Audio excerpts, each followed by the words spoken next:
Na-betray ka na ba ng isang tao na malapit sa'yo? Sakit, no? Siguro iniisip mo yung ex mo na yung pala pag hindi ka nakatingin, may ibang babae. O kaya, baka best friend mo na lagi mong kasakasama, pag medyo hirap siya, may pangangailangan, nandiyan ka sa kanya. Yung pala, na-discover mo, naku, chismosa pala. Tapos yung chismis niya na kinakalat niya tungkol sa'yo, mga kasinungalingan. Ha? Ang sakit naman nun, betrayal. O kaya, baka tatay mo, na inabandon yung pamilya para sa ibang babae. Ang sakit ng betrayal, di ba? Ano ang gagawin mo? Parang hinihiwa yung puso mo. Ano ang dapat mong gawin? 3 bagay. Yan ang pag-usapan natin ngayon.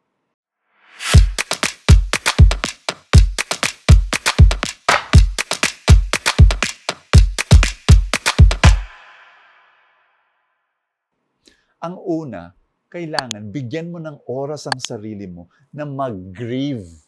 Na talagang may nawalan ka ng kaibigan, nawalan ka ng boyfriend, or nawalan ka ng oras, nawalan ka ng trust, no, sa isang tao.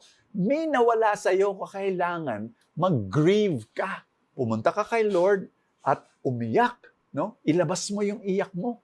Alam mo sa Bible, sa Book of Psalms, 70% nun, negative emotions yung ini-express. Yung galit, yung takot, yung iyak. You know, di ba? Nasa Bible yan. Ibig sabihin, dapat yun ang gawin natin. Pag yun ang nararamdaman natin, isigaw at iiyak mo sa Panginoon. When you grieve, you are loving yourself. Minamahal mo sarili mo. You are validating these emotions, and it's very important. And yes, I always say this to people, grief heals. Nagpapagaling yan. Ha? Over time. Number 2, forgive the other person. Alam ko mahirap, pero after a season of grief, you know, you now need to pray, Lord, help me to forgive. Hirap pa rin ako, Lord. Hindi ko pa kaya, pero help me to forgive. Yung prayer na yan, ino-honor ng Panginoon. You know, you're showing God your desire. Tapos ito importante, ha? Sasabihin mo may mga nagsasabi sa akin, Brother Bo, hindi ko pwedeng i-forgive. He does not deserve to forgive. Ay, narinig ko na yan. Kaibigan, ano ba ang definition ng mercy?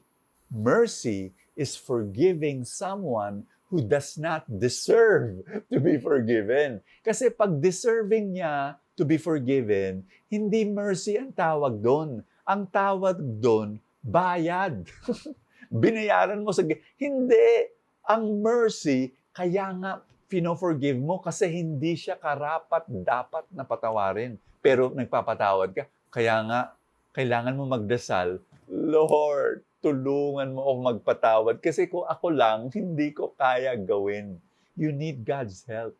Pero ito very important. When you forgive someone, it's actually for you. Lagi natin sinasabi to. Para sa iyo yan. Parang kung hindi ka magpapatawad, ang kinakarga mo dito sa balikat mo, isang malaking bato. At maski saan ka pumunta, dala-dala mo yung batong yan. Ang bigat. Ba't mo gagawin yan? Forever ka namang may dalang bato. Hindi, magpatawad ka. Binababa mo yung bato. At you are free. Ang pinapalaya mo, sarili mo, pag nagpapatawad ka. Pangatlo, you need to forgive yourself. Kasi, madalas, yung mga kausap ko na nabebetray ng kaibigan, ng ex, alam mo, meron silang nakatagong galit sa kanilang sarili. Bakit? I was talking to a woman. Sinabi niya, nung unang beses dinaya ako ng ex ko. O yun, kasalanan niya yun. Ha? Pero, hinayaan ko. Kumbaga, nagstay pa ako sa relationship. Para ako may suot na helmet, no? Hindi natatauhan. Ayun, he betrayed me a second time. He betrayed me a third time. Ay, meron na akong kinalaman doon. May kasalanan na ako doon. At galit ako sa sarili ko. Kaya sinabi ko, you need to now forgive yourself. Okay, nagkamali ka, you know? Nagkamali ka, second, third, fourth time, you know? Binetray ka pa rin. Hinayaan mo. Forgive yourself. And make a decision, no, I'm gonna start a new and beautiful life. You need to grieve. Number 2, you need to forgive the other person. And number 3, you need to also forgive yourself and start anew. Move on! Ang ebanghelyo natin ngayon tungkol sa betrayal rin. John chapter 13, si Jesus binetray ni Judas. Ang sakit nun. Si Judas, biluin mo, kaibigan niya, apostol niya. Apostol niya. 3 taon sila nagkasama. Traveling together, eating together, serving together. Ang lapit-lapit nila. Binenta si Jesus ng 30 silver coins. Alam mo in a deeper level, tayong lahat si Judas. Nagkasala ka na ba? Ako, alam ko, maraming beses na ako nagkasala. When we sin against God, we also become unfaithful to Him. And so in a deeper sense, all of us are Judas. And yet, Jesus forgives us of our sins. Galing, ano? Ang bait ng Panginoon. Let us come. Pray with me. In the name of the Father, and of the Son, and of the Holy Spirit. Sabay-sabay. Panginoon, patawarin mo ako sa lahat ng aking kasalanan. Patawad, Panginoon. Humihingi ako ng tawad. Linisin mo yung puso at kaluluwa ko. Panginoon, tinatanggap ko ngayon ang iyong wagas na pag-ibig. Tinatanggap ko ang kapatawaran mo sa pangalan ni Kristo Jesus. Amen and amen. Yay!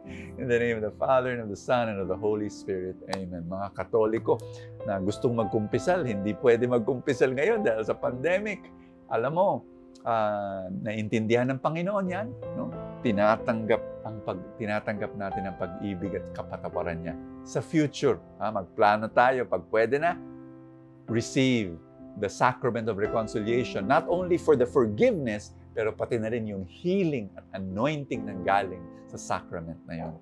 Salamat sa mga full tank supporters who support this mission of ours. Kung gusto mo sumuporta, click the link that says support now below the video dito sa Facebook. Maraming salamat rin sa mga nagpapadala ng stars.